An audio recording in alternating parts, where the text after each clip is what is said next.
नमस्कार, मी डॉक्टर अक्षय Kulkarni, medical hospital Chhatrapati Sambhajinagar येथे consultant गॅस्ट्रोएंटरोलॉजिस्ट म्हणून कार्यरत आहे.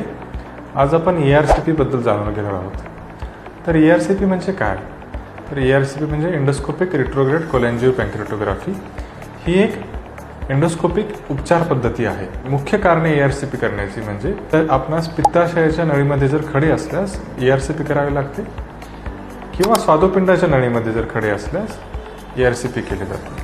दुसरं मुख्य कारण ERCP करण्याचं म्हणजे आपल्याला जर ऑब्स्ट्रक्टिव्ह जॉन्डिस असेल किंवा ज्याला आपण गाठीचा कावीळ म्हणतो, अशा परिस्थितीमध्येही डॉक्टर आपल्याला ERCP सुचवू शकतात, ज्यामध्ये ERCPद्वारे पित्ताशयाच्या नळीमध्ये स्टेंट बसवला जातो आणि पित्ताचा रस्ता मोकळा केला जातो. ERCPची पूर्वतयारी करण्यासाठी साधारणतः आपल्याला 6 ते 8 तासाचा उपाशीपोटी राहावे लागते.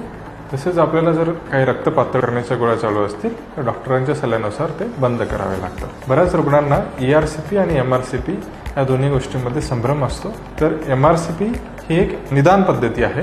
बेसिकली MRCP ह्या लिव्हर आणि पॅन्क्रियासचा MRI आहे. तर ERCP ही एंडोस्कोपिक उपचार पद्धती आहे. ERCPच्या आधी बऱ्याच वेळेला डॉक्टर आपल्याला MRCP ही तपासणी करण्यासाठी सुचवत असतात.